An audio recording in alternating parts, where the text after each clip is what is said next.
Olá, o Identidade Feminina já está no ar pela TV Câmara de São José do Rio Preto, canal 4 da NET e 61.4 em TV aberta e sinal digital para toda a região. Desde já, meu muito obrigada a você que nos acompanha pela TV e também pela internet. No programa de hoje, a gente vai falar a respeito de uma obra de superação.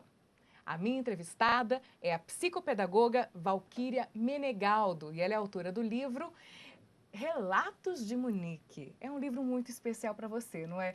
Valquíria, obrigada por ter aceitado o convite. Obrigada eu pelo aqui. convite, viu? Estou muito agradecida pelo convite. Relatos de Munique, ela conta desde o nascimento, né? As fases de dificuldades do motor, do psicomotor, da aprendizagem, né? As fases escolares, da faculdade, o preconceito e até os dias de hoje. A sua filha. Isso, a Monique é a minha filha. É a sua filhota. Isso. E tem toda uma história por trás, né, desses relatos. A Monique é uma menina muito especial e que até você descobrir exatamente quais eram as dificuldades que ela ia enfrentar ao longo da vida, não foi um caminho fácil. Não foi um caminho fácil, só que também foi assim. Logo no nascimento da Monique, eu já observei que ela era uma criança diferenciada. Mas os médicos descartaram essa possibilidade. Só que no decorrer do desenvolvimento da Monique, as coisas não foram bem como a gente pensava, né? E como a gente deseja. Quando você diz que percebeu alguma coisa ali, que sinais eram esses? Sim, porque toda criança geralmente chora ao nascer. A Monique não chorou ao nascer. Ela não chorou. Isso. Aí, no meu primeiro contato físico com ela, eu percebi que as pálpebras dela não eram uma pálpebra normal, tá? Era uma pálpebra de síndromes de Down, né? Você percebeu que tinha alguma coisinha Isso, que ali, tinha alguma coisa diferente. mesmo não sendo médica. Mesmo como não mãe. sendo médica. Não sou médica, sou Como mãe. mãe. Como mãe. Porque nós já tivemos na família vários bebês, né? E nenhum veio com essa característica. Então, eu sempre dei banho em todos os bebês da família. Então, quando ela chegou, eu falei, nossa, é diferente. Mas quando eu questionei ao médico, ele falou que não, que estava tudo normal, que estava dentro dos padrões, tudo bem. Viemos embora para casa. Se o médico disse ok, é porque tá ok. Ok, porque tá ok, né? Quem sou eu, né? Aí chegamos em casa e foram passando-se os dias e foi tendo algumas coisas que não estavam normal dentro de um desenvolvimento de um bebê, né? O olhar, né? A maneira como ela percebia o som. Porque geralmente você faz um barulho para o bebê, ele procura encontrar o som. E ela não tinha essa procura. Certo. Né? Então, tudo isso foi chamando a atenção. Mas o pediatra dizia, está tudo normal, peso normal, medida normal, o desenvolvimento está dentro dos padrões. Aí eu comecei a estudar sobre, para ver o que estava acontecendo. E fui fazendo algumas anotações. E essas anotações, a princípio, era só para pesquisa. Eu anotava aquela dificuldade que eu vi naquele dia. Para acompanhar uma evolução. Isso. Se era um quadro passageiro, se seria um quadro permanente. Deixa eu me certificar de que... Isso. Hoje tá a gente faria isso com o celular, né? Isso. Hoje a gente faria com a internet. Hoje a gente faria isso com o celular. Na época fazia as anotações e iam procurar no livro. Mas está dentro dessa fase de 0 a 1 ano, o que essa criança vai fazer dentro disso? Porque a minha área de atuação era outra. Era história natural. Era história natural. História natural, meu Deus. É que hoje seria biologia. Biologia. Né? Seria biologia. Mas você lecionava? Não, eu estava num projeto de pesquisa. Pesquisa. Então, quer dizer, essa questão das anotações e de estabelecer parâmetros também vinha do seu know-how profissional. Sim. Ok. Sim, mas o conteúdo era completamente completamente diferente. Apenas o método. O método, apenas o método. Então, a princípio, as anotações eram para pesquisa. Certo. Como eu ajudar minha filha? O que fazer? Né? Porque eu fico 24 horas com ela. E como ajudar um médico também, né? E como levar as informações. Exato, porque quando a gente leva informações claras e precisas, sim, a gente facilita o trabalho do médico e até torna esse trabalho mais eficiente. Isso, então eu optei por fazer um gráfico do desenvolvimento, como que acontecia aquilo, o que acontecia no dia a dia. Entendi. E tornou-se um diário. E todas as vezes que ia para o pediatra, levava-se aquele diário. Isso, levava as anotações. E nós descobrimos, a princípio, que ela tinha uma inquietação devido a um refluxo urinário. Mas aí foi feito a cirurgia e essa inquietação não se passou, né? E começou a vir os quadros febril, até que nós tivemos a primeira convulsão. Isso foi se passando Aí os você anos. assustou. Sim, era uma coisa que eu nunca tinha me deparado. Né? Você ouve falar, mas quando você se depara, Quando você é uma vive, outra a situação situação. é outra. Isso. E mesmo tendo o respaldo da família e do marido, Sim. é uma situação muito delicada. É muito delicado, Uhum. porque é um grande susto quando você se depara com uma coisa que você não tem o conhecimento, que você não sabe como trabalhar com aquilo, né? E levei até o pediatra, ele pediu para que nós procurássemos um neuro, né? Aí foi detectado que seria uma convulsão febril, e daí para frente começou-se Outros episódios. e outros, né, convulsões, cada dia mais. Foram sendo diferenciadas as convulsões. Passei por vários neuros. Tive uma demora de 5 anos para chegar a um laudo. 5 anos. 5 anos. 5 anos de aflição. De aflição, porque você vai em um especialista, ele te dá um laudo. Tá, você vem, medica e vê que não está indo legal aquilo, né? Aí você fala, vou pedir uma segunda opinião. Aí você vai para um outro médico. Você tem outro laudo, você tem uma opinião completamente do que era. E nesse meio do caminho, o coração de mãe daquele jeito. Sim, o coração de mãe fica aflito e você fica sem saber o que fazer. E aí eu comecei a procurar a terapia alternativa, a terapia caseira. Isso antes de ter o diagnóstico? Antes de ter o diagnóstico. Antes de ter o diagnóstico. Que tipo de... A terapia caseira, que eu costumo dizer, né? Seria assim, por exemplo, eu tenho uma dificuldade de pegar a colher. O que eu posso fazer para que ela pegue essa colher? Né? Então, vamos lá, vamos entortar o cabinho dessa colher. Vamos fazer de uma maneira com que ela consiga pegar para chegar até a boca. Vamos deixar a coisa toda mais intuitiva. Tá difícil o andamento dentro de casa, o que pode ser mudado? Então, foi mudado toda a estrutura arquitetônica da casa, por exemplo, escada. Não se tinha, porque ela não sabia subir, não conseguia subir. Né? Então, foi todo E aí, quando chegou o diagnóstico, o que foi aí, detectado? depois de 5 anos, né, passamos por vários médicos e tivemos o laudo de digenesia do corpo caloso, com acentuada atrofia do corpo caloso, com ausências dos joelhos anteriores e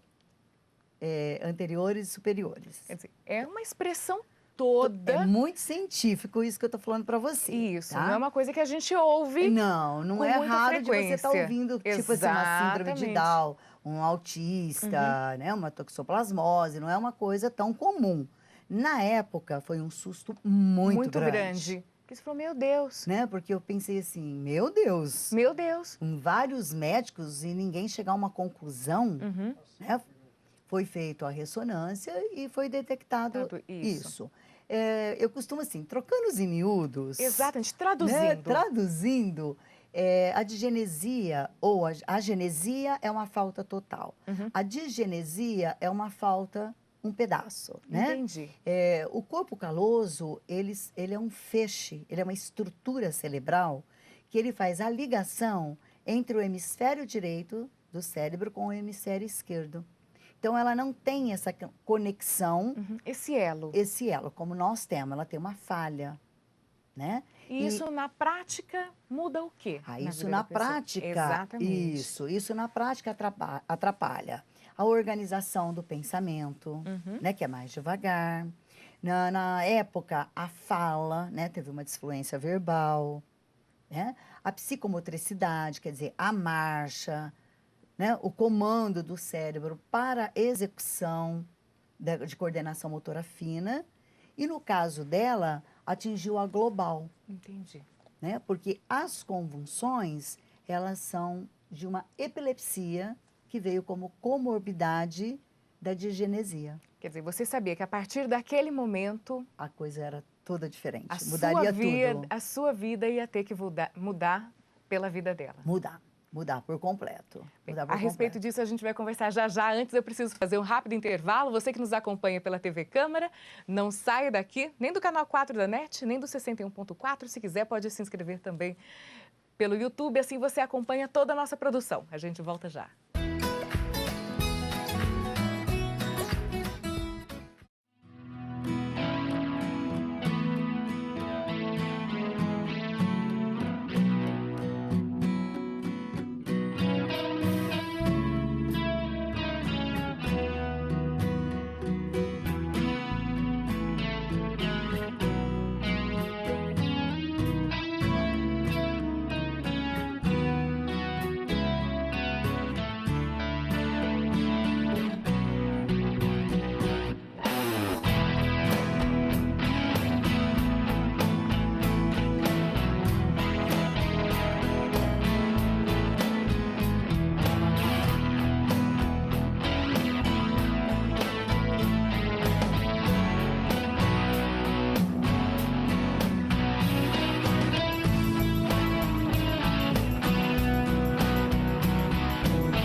De volta com Identidade Feminina e hoje a minha entrevistada é a Valquíria Menegaldo. Ela é autora do livro Relatos de Monique.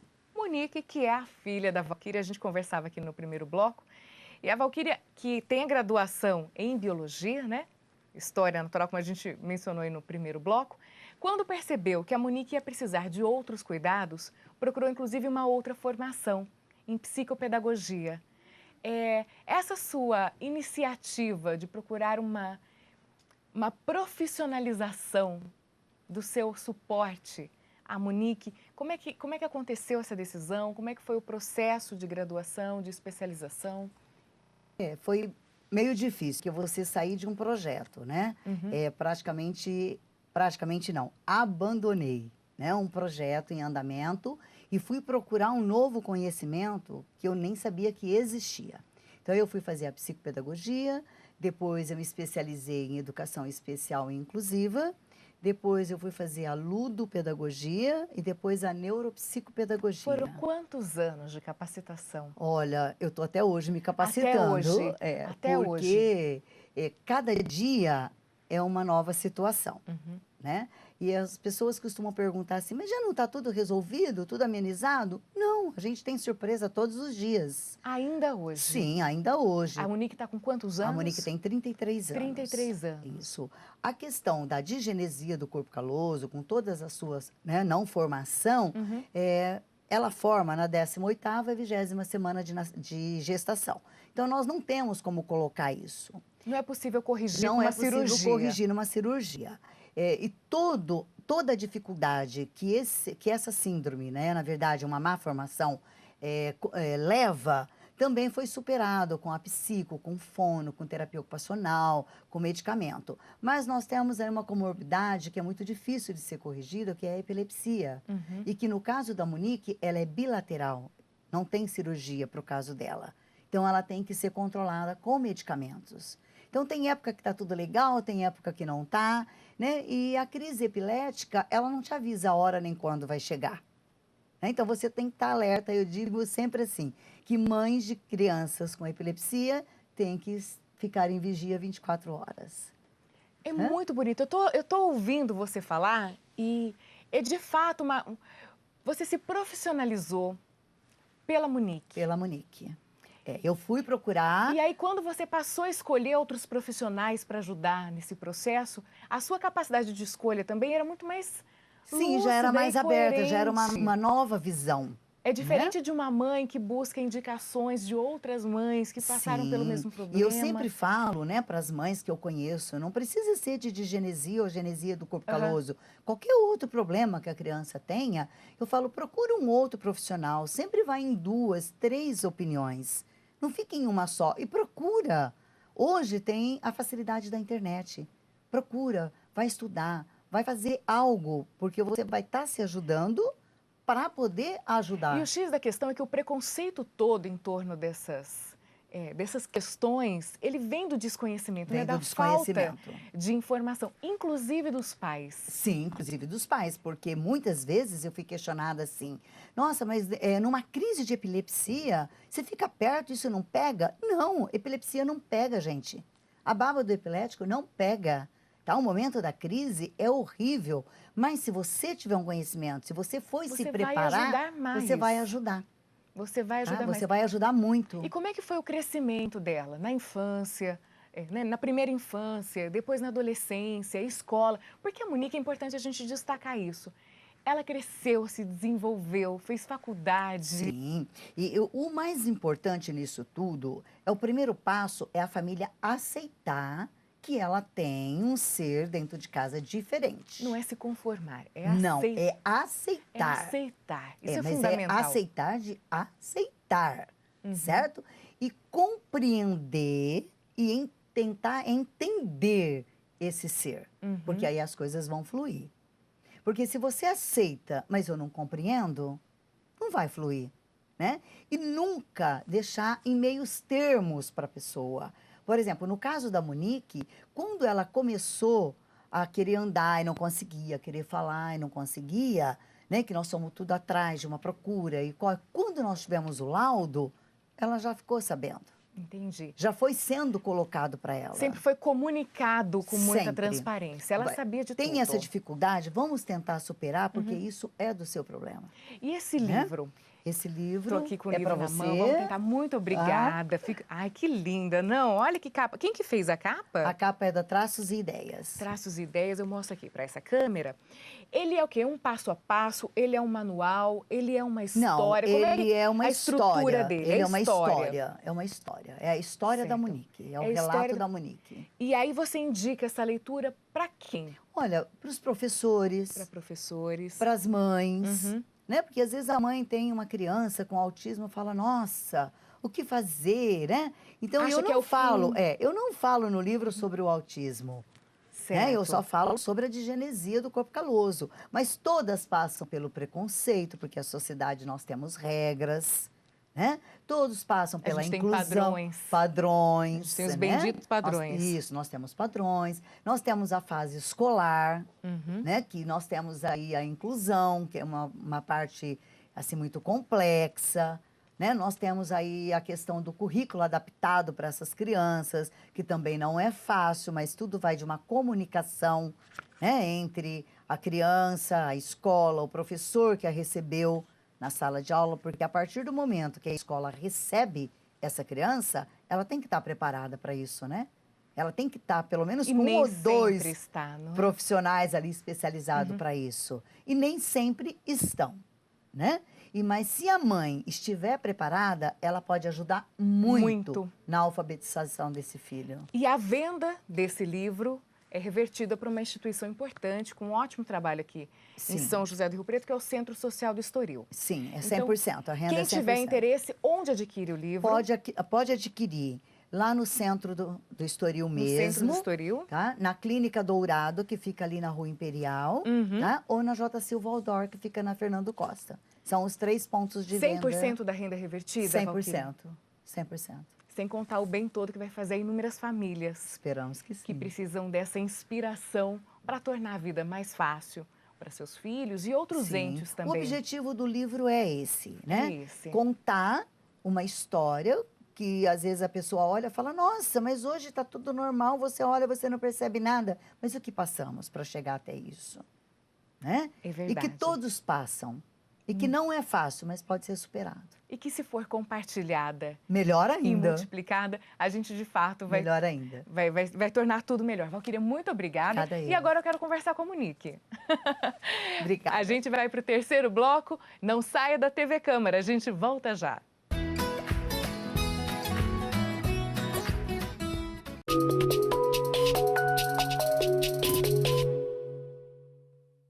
Como se prevenir do vírus Zika?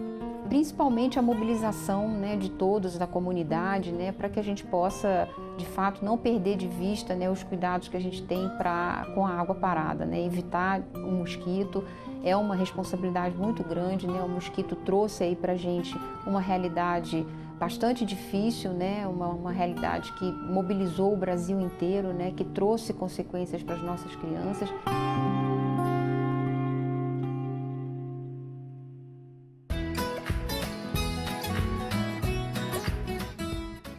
E já estamos de volta com Identidade Feminina pela TV Câmara de São José do Rio Preto. E agora, então, eu vou conversar com a Monique Menegaldo, que é, então, o tema desse livro. Monique, eu quero saber de você, da tua felicidade em compartilhar a tua história e saber que tanta gente vai ser ajudada. Como é que você se sente? Eu me sinto muito feliz em compartilhar essa história, porque na parte que eu falo das minhas recordações, das minhas recordações da escola, da faculdade. E o livro fala a minha história inteira, né? Porque a sua mãe falou começo, desde o começo. Desde o nascimento. Desde o nascimento. E você, então, tem uma participação. Você é coautora desse livro. Sim. A parte que a sua mãe escreveu, que a Valquíria escreveu, você acompanhou, você estava de acordo com as informações, você concordava, você em algum momento pensou que essa exposição podia ser uma invasão? Como é que foi esse acordo entre vocês duas? Eu concordei, eu achei muito bom para ajudar outras pessoas, para ajudar outras mães outras crianças. Esses detalhes. E as pessoas que convivem com você, as pessoas que estudaram, que fizeram faculdade com você, como é que foi o feedback, o retorno delas? Ai, foi muito bom, porque inclusive tem alguns relatos Tem depoimentos. de algumas amigas minhas que depois eu nem estava sabendo, elas fizeram e eu fiquei sabendo depois que elas fizeram esses relatos. E você, em algum momento da sua vida, você imaginou, que aos 33 anos, além de ter uma graduação, uma vida saudável, porque você é super ativa, vai a festas, tem amigos, vai a restaurantes, e além de tudo isso, e esse tema de um livro, você em algum momento imaginou isso para si, quando era mais nova? Não, eu nunca imaginei que eu ia ser tema de um livro. A ideia mesmo de fazer o livro foi da minha mãe, né? Uhum. E aí ela foi com o tempo. Mas sabia que você ia ser um exemplo? Eu tenho certeza que eu fui um exemplo para cada uma das pessoas. Com certeza. E hoje, como é que é a sua vida? O que você planeja para si? Quais são os seus sonhos? Quais são aí? O que você vai fazer no futuro? Então, como eu disse no futuro a gente nunca sabe o que vai acontecer. Então você não se planeja muito. Não, eu me planejo, mas a gente nunca sabe o que vai acontecer no futuro. E o que você quer? Quando você fala assim, eu me planejo, o que você quer da vida ainda? Por enquanto, eu estou trabalhando em publicidade, né? Sim. Eu continuo na área da publicidade. Você se formou em comunicação, com habilitação em publicidade e continua trabalhando. Continuo trabalhando. Espero continuar trabalhando em publicidade. Eu faço artesanato como hobby e faço aula de piano também, como eu cito no livro. Quer dizer, artesanato, piano, trata com música também. Mas tudo isso para coordenação. Eu nunca fiz para ser música. Porque te ajuda. Para me ajudar. Que te ajuda. E você ainda passa por algum tipo de acompanhamento médico? Você ainda tem assistência médica? E você passa por isso naturalmente? Normal. Naturalmente. Hoje você tem... porque o acompanhamento foi desde pequena, né? Desde pequena. E ao longo dos anos, são novos médicos ou é a mesma equipe que acompanha você? Não, foi mudando, mas hoje é o mesmo médico. Hoje é o mesmo médico. É até importante destacar que a gente tem um centro de tratamento de epilepsia no Hospital de Base de Rio Preto, que é referência e dá todo o suporte para as pessoas que precisam desse apoio, para as famílias que precisam desse apoio. Aliás, São José do Rio Preto é um polo de saúde, né? Não só nesse segmento. E, Monique, conta mais uma coisa para mim. Esse livro tem a renda revertida, como a gente mencionou, para o Centro Social do Estoril. Isso. Você conhece o trabalho deles, você ajudou na escolha dessa entidade? Inclusive, a gente escolheu fazer a renda revertida para o Estoril, porque eles também ajudam crianças com dificuldade. Estou vendo aqui a sua parte, Monique, por ela mesma. Entendo tudo que a vida me proporcionou, pude crescer e aprender que cada dia é diferente do outro, com a possibilidade de ter e dividir conhecimentos. E exatamente, olha, tem até a letrinha dela aqui. Você também participava do registro desse diário, dos registros desse diário. Monique, estou muito feliz de ter você aqui, de ter podido conversar com a Valquíria também e de poder levar um pouco dessa história para os telespectadores da TV Câmara. Eu espero que o seu livro venda muito e que vocês possam colaborar. Eu também espero, Você também espera, né? Eu também espero. Faço votos de muito sucesso, que essa ajude obra muita gente. Ajude muita gente. Bem por aí. Parabéns pela sua história de superação. Você além de ajudar o Estoril que precisa, né? Precisa, né? Precisa bastante. Muito sucesso para você e muitas alegrias. Obrigada. Parabéns pelo livro. Obrigada. Muito obrigada a você que nos acompanhou até esse momento pela TV Câmara de São José do Rio Preto. Não esqueça de interagir conosco pelas redes sociais. Nós aguardamos, inclusive, as suas sugestões para a nossa grade de programação. Até o próximo Identidade Feminina.